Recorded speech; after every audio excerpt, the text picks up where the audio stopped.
Welcome once again, my friends, and thank you for stopping by to listen to an old storyteller. Today we have a Tanzanian tale, and the title of this story is The Monkey, the Shark, and the Washerman's Donkey.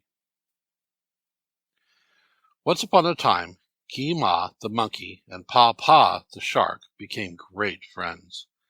The monkey lived in an immense mikuyu tree which grew by the margin of the sea, half of its branches being over the water and half over the land.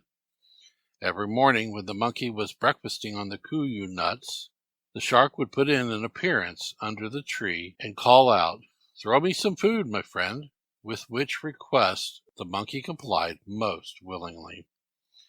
This continued for many months, until one day Pa said, "Ki-Ma, you have done me many kindnesses. I would like you to go with me to my home, that I may repay you."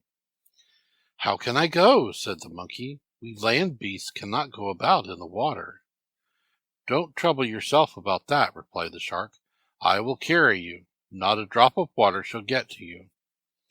"Oh, all right then," said Mr. Ki-Ma. "Let's go." When they had gone about halfway, the shark stopped and said, "You are my friend. I will tell you the truth." "Why, what is there to tell?" asked the monkey with surprise. "Well, you see, the fact is that our sultan is very sick, and we have been told that the only medicine that will do him any good is a monkey's heart." "Well," exclaimed Ki-Ma, "you were very foolish not to tell me before we started." "How so?" asked Pa. But the monkey was busy thinking up some means of saving himself, and made no reply. "Well," said the shark anxiously, "why don't you speak?" "Oh, I've nothing to say now. It's too late.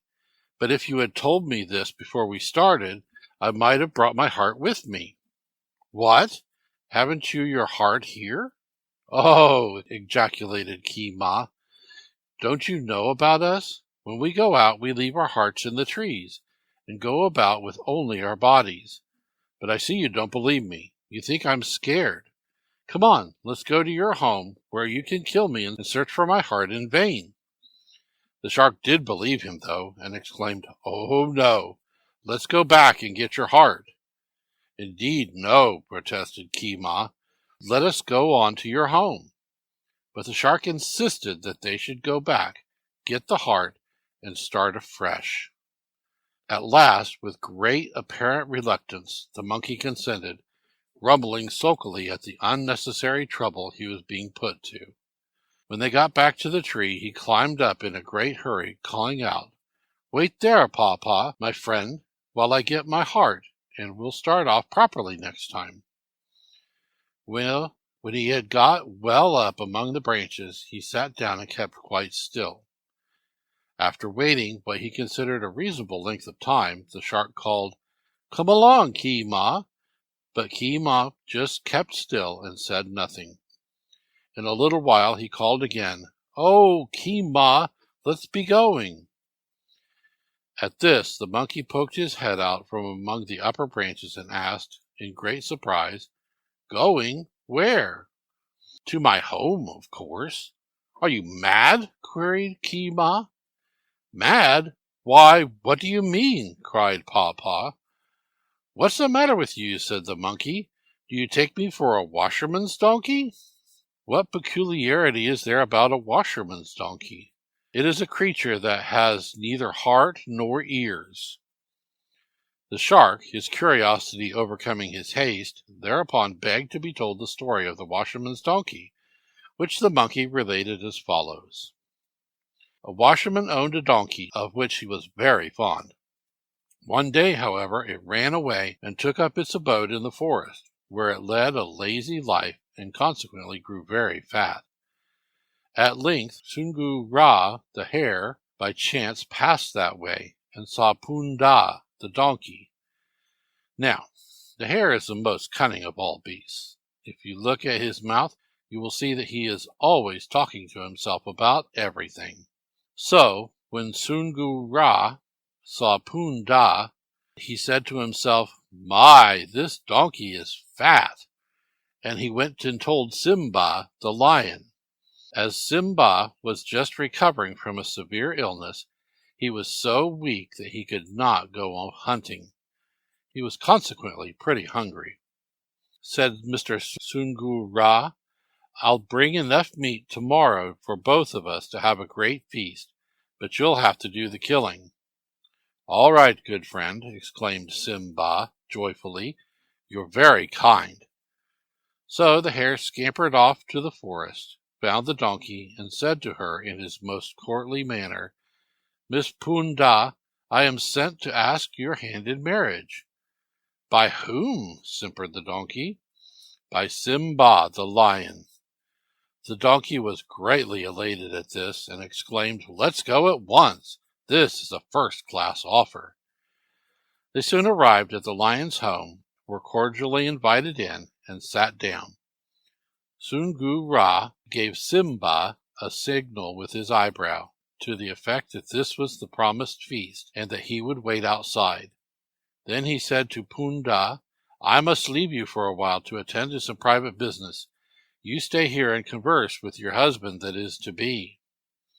As soon as Sungu Ra got outside, the lion sprang at Poonda, and they had a great fight. Simba was kicked very hard, and he struck with his claws as well as his weak health would permit him. At last the donkey threw the lion down and ran away to her home in the forest. Shortly after, the hare came back and called, "Hiya, Simba! Have you got it?"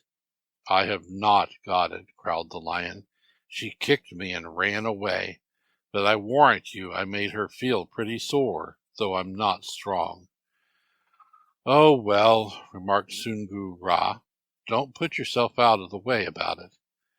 Then Sungu Ra waited many days, until the lion and the donkey were both well and strong, when he said, "What do you think now, Simba? Shall I bring you your meat?"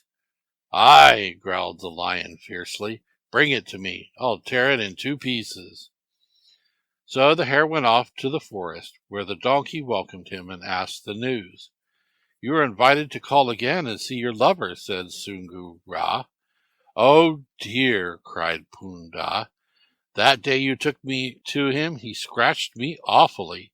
I'm afraid to go near him now." "Ah, pshaw," said Sungu Ra. "That's nothing. That's only Simba's way of caressing." "Oh, well," said the donkey, "let's go." So off they started again, but as soon as the lion caught sight of Poonda, he sprang upon her and tore her in 2 pieces. When the hare came up, Simba said to him, "Take this meat and roast it. As for myself, all I want is the heart and ears." "Thanks," said Sungu Ra.